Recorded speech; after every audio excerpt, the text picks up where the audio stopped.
Hey everybody, I'm Vargas, and this is First Issue Club, where just like Sue Storm, we love a good read.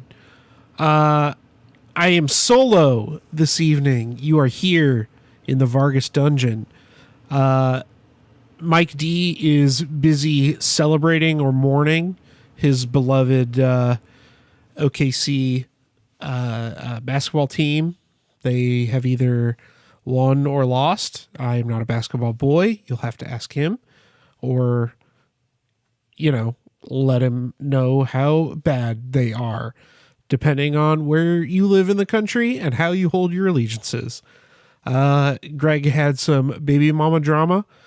No, I'm just kidding. He had some family stuff going on, so it's just your boy here in the dungeon, doing a little mishmash episode.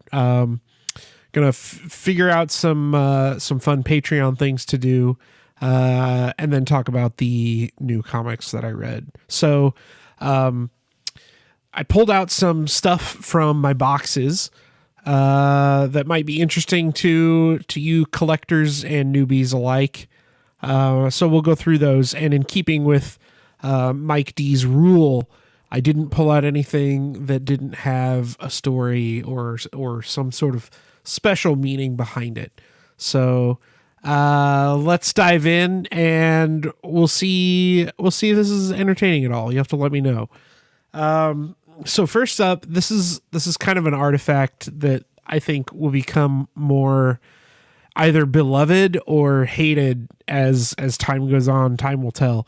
It's a relic of the COVID era, and it's this previously in Marvel Comics issue. So this is what they released after comics came back to the store after they stopped doing stuff because of COVID. So they put out this little free reminder thing, in case you forgot what was going on in all your storylines, or if you wanted to pick up a new book or something, you could get this little primer and figure out, what was going on in the Marvel universe. So very much, a relic of its time. I don't know if this will become, something like the handbook of the Marvel universe in terms of something people look at, as a weird, like, collector item or something, but, I've got one. I don't know if it's worth anything. I don't know if it's desirable to have, or if it's something people choose to, shred, because who wants to remember COVID times? Nobody. Next up, I've got a little 5-issue mini series, actually. I think this is something that Marvel will probably never do again now that they're owned by Disney, but it's the Marvel Zombies vs. Army of Darkness series.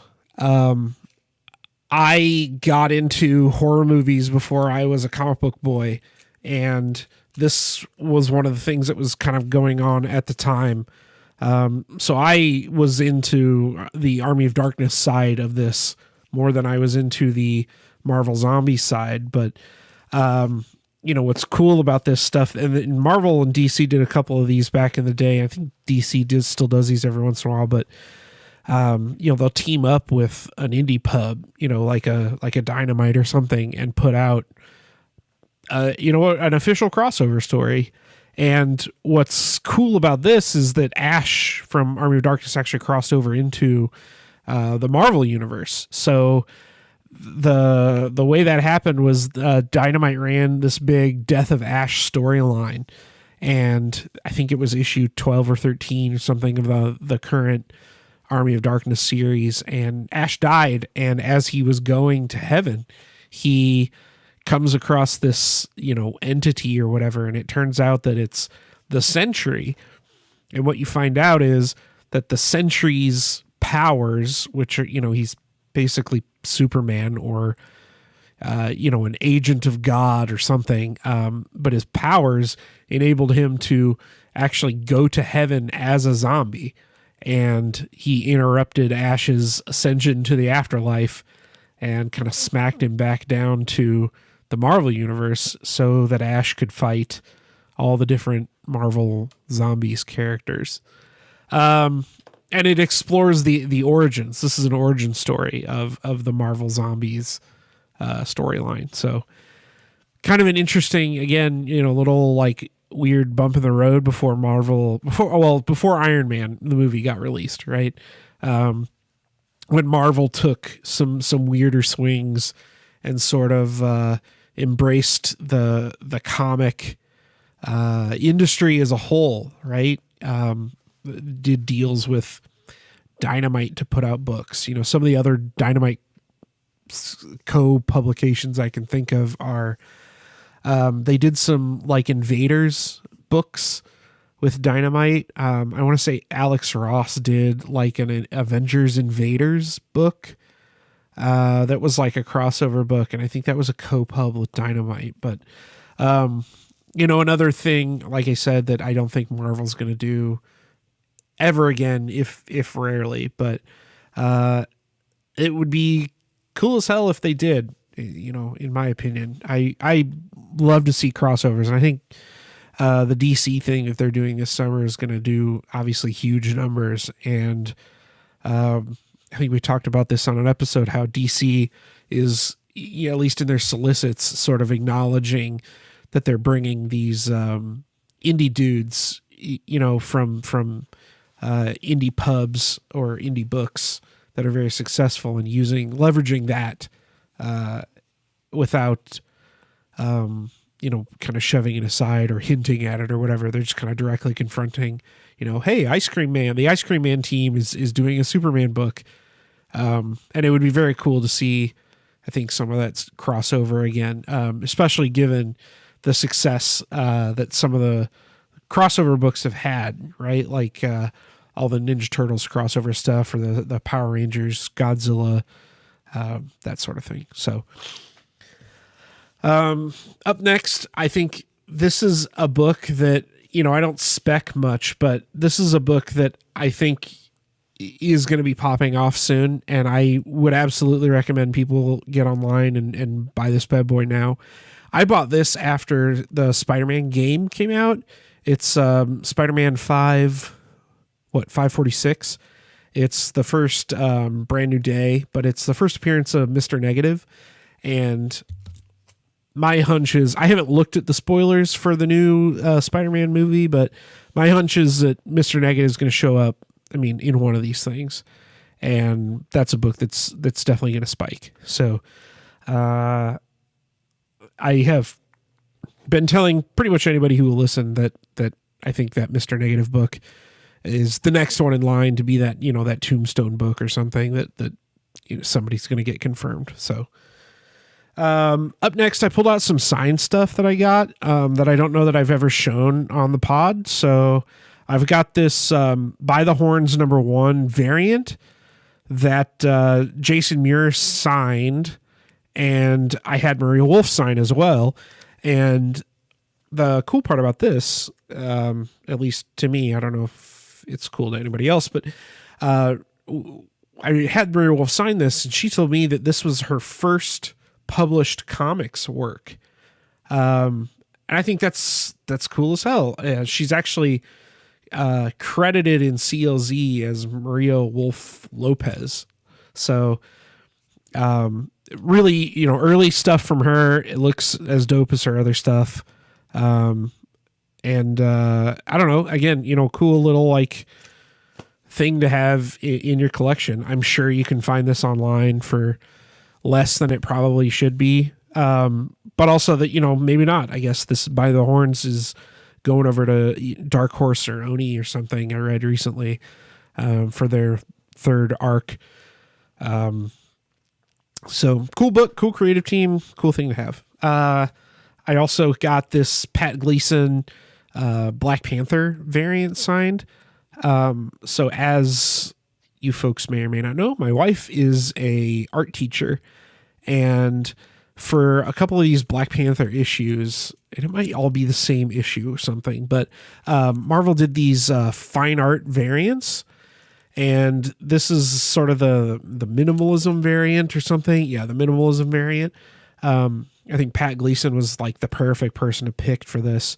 And it just looks great. I loved this cover. But they also did like Art Deco. They did like a Roman mosaic, tile variant. They did like a pop art cover. So just like eras of art kind of throughout the years. And Pat Gleason did that minimalism one. So another really cool series. And I really wish Marvel would do that again, because that fine art series was just so sick. And especially to do it on a single, character line, it is really cool. I think there's a lot of potential there, a lot of juice left, and they've barely begun squeezing. So, Marvel, if you're listening, do that again. I also got this. This is not the actual Avengers issue, first appearance of Vision. It's the Marvel Super Action, which is like a reprint of it. But I think it's a really sick cover, and I got Roy Thomas to sign it. And the funny story behind this is I bought this issue, and it's super beat up. I just bought it because I really love the cover. And, it's watermarked, and it's super, it's beat up. But when I had Roy sign it, he goes, "Oh yeah, let me just sign this here. I'll sign it right above this water stain." I was like, "Okay, Roy, just sign the book, man. I'm paying you $10. Like, why do you have to dig on my comic, right? Like, I bought it this way.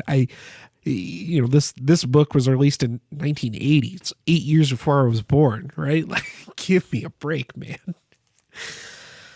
And then last but not least, I pulled out my Punisher Kills the Marvel Universe. I think this is a second or a third print, but it's signed and personalized by Garth Ennis. And if you've ever listened to this podcast, I'm a Garth Ennis simp.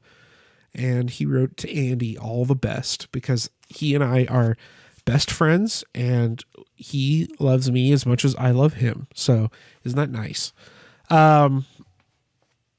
Really, honestly, Garth was a super nice guy.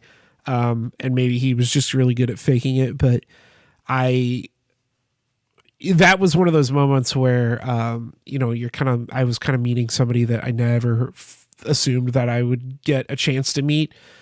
And he's written, some of my absolute favorite comics, just super influential guy. And for him to be, really nice, and to actually personalize a couple of comics. He also wrote, to Andy or something on my Preacher book, which was just so cool. Cool to meet him. It's cool when you meet those people that are sort of larger than life in your world, and then they end up just being like really cool, down to earth people. I think that's an experience. That's one of those Comic-Con experiences that makes it worth the cost of entry. If anybody has not had one of those experiences, I think you should keep trying for it, because you'll have one eventually. You'll meet Scott Snyder or James Tynion, and you'll have that moment with them that's just like makes your collecting journey like totally complete. You'll have that story to tell. So I don't know, very cool. That's all the stuff I had to show off that's not new. So up next we'll talk about some new books. I think this one's a couple weeks old, but it's new to me, so I want to talk about it anyway. I read Ultimate Spider-Man Incursion #1, and I got the Carrie Andrews variant because my shop was sold out of the A covers, which is bonkers to me. This was a cool book. I kind of went in expecting nothing. I'm not reading Ultimate Spider-Man. I was just more kind of interested in what they're going to do with this crossover, with the Marvel Universe crossing over with the Ultimate Universe. And this read to me like sort of what a perfect zero issue is. It really gave you some background on what's going on in the whole Marvel universe, right? There's, the Maker and Miles Morales are the two folks that were left in the 616 after Secret Wars. And it kind of catches you up with Miles' life. And he, for whatever comic book reasons, ends up inside of 6160 or whatever it is, the Ultimate Universe, and meets up with Peter Parker and his son, who are both Spider-Man in this universe. And the majority of the book is basically just the three spider people interacting with each other, and really gives the reader a flavor of what makes each of them unique. And that's kind of all you can ask for, really, at least in my opinion. When you come into something that has the bulk of like a year and a half of storytelling or more behind it, if you want this could go back 10 years to Jonathan Hickman's Secret Wars, right? There's just a bloat of backstory that you need, but in the spirit of this podcast, this issue really was a bright light in explaining, holding the reader's hand in a non-reductive way of letting you know who these individual characters are and how they interact with each other, and kind of what you can expect from each of them, and then what you can expect from the story moving forward. So it was a very cool book. Cody Ziegler's on it, so I was expecting nothing less than really incredible writing. So really cool book. I'm excited to see what they do with it. And I hope they do more Ultimate crossover stuff. I'm sure that this will lead to, something. We'll see all those Ultimate X-Men show up in the 616 in the mainline Marvel universe at some point, I am sure. So on to the actual new stuff that came out this week. I read Bytchcraft #1, which I purchased based on the title alone. It's by Aaron Reese and Lema Carril. And, before I get too far, I suppose I should say there's a dedicated 2 in the back for Aaron Reese. So, again, knowing nothing about this book going into it, I guess I'll apologize to the creators, but it sounds like Aaron Reese is no longer with us. So this is sort of his swan song, or their swan song. And it seems to honor their legacy very well. This is one of those books that I would explain to people feels like it was not written for me. Not to its detriment at all. I have oftentimes said that there is media that is not made for me, and that's okay. There is plenty of media dedicated to people that look like me and grew up in a situation like me, and is targeted at me, and not so much media that is focused on other folks. And it's good. It's good that there is media out there in the zeitgeist that is for non-white men. So what is this book? This book is about 3 people of color, 3 POC witches that each represent a different type of magic, but are in the same coven nonetheless. And this coven of 3 accidentally causes a magical eclipse, which both leaks magic or enables magical creatures and magic to like leak into our world, and draws the attention of a religious cult that seemingly is Christian based, or at least Judeo-Christian based, or Abrahamic in some capacity. And they our witches are young folks. So they, when they're not witchcrafting, they go to like a witch club and interact with, I'll call them fae people in a non-derogatory way. Fae is in like magic. There's whatever demons and a minotaur and a coven of snake witches and all kinds of cool magic and magic adjacent creatures and people. It was a cool book, man. It throws you in the deep end right away, which I will say necessitates at least a second reading. I read this one twice, not for lack of understanding the story. That was clear on the first read. I read it a second time because I wanted to make sure I wasn't missing anything. And that was part of the thing that felt like this book wasn't written for me, or at least from my perspective, or a perspective of a person like me. It felt like there were very much like in, not in jokes, but in commentary and stuff like that throughout the book that speaks to people that have experiences different than mine. It was a cool book. I mean, the name alone, if it didn't kind of get you, it should pull you in from the story. The name should pull you in. If the name didn't pull you in, the story will. So cool book. I can't wait to see what happens with the rest of this. There's a lot of threads hanging at the end of the book, which is the mark of a good first issue. You want to see what issues coming out.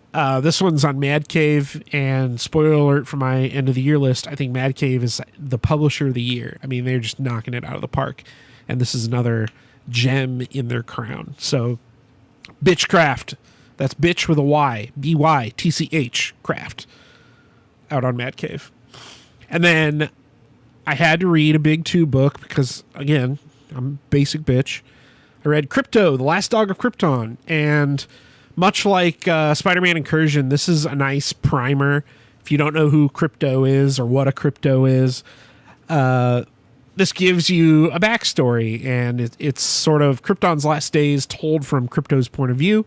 For those who don't know, Krypto is Superman's dog, and it's his childhood dog, like really and truly from Krypton. The story is that Krypto was the test pilot for Superman's, crib rocket ship, right?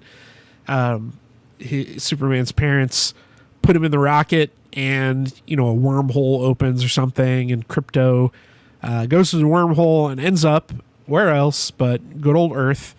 And at the end of the book, you see a man, reach down and say, "Oh, what a good dog. Look at you." Of course, you're thinking, "Oh, this is going to be Clark Kent," and then here's the beginning of a beautiful relationship. But it's Lex Luthor. Oh, so that's a fun twist. Maybe we'll see Krypto, foiling a Lex Luthor plot to,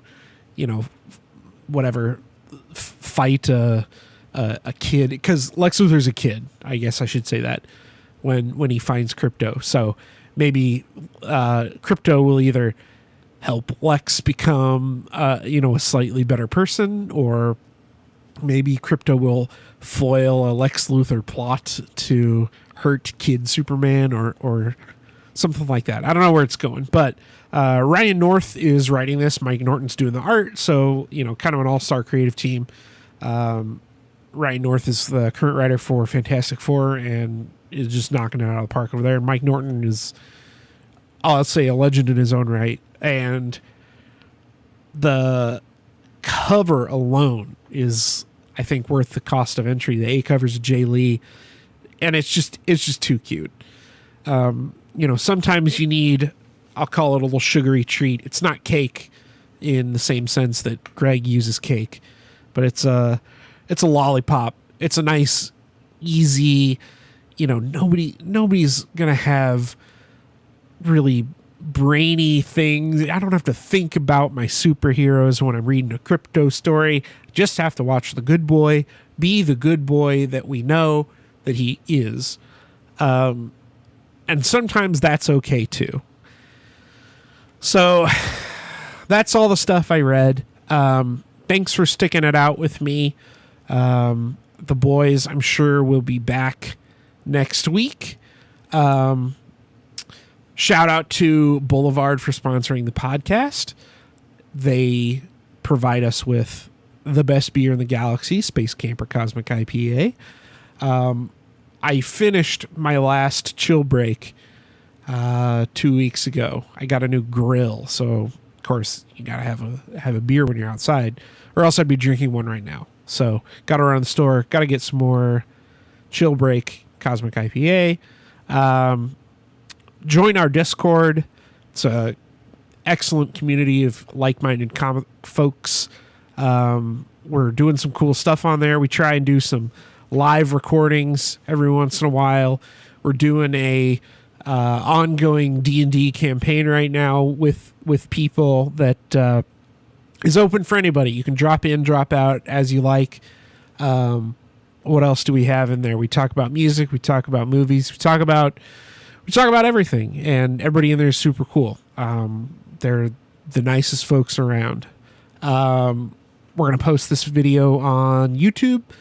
If you want to watch my ugly mug and make fun of my basement dungeon, someday I will have an actual place to record that doesn't look like I have somebody, trapped on the other side of that. So thanks for sticking it out with me. I've been Vargas. You've been incredible, and we'll talk to you guys next week. Thank you, and goodbye.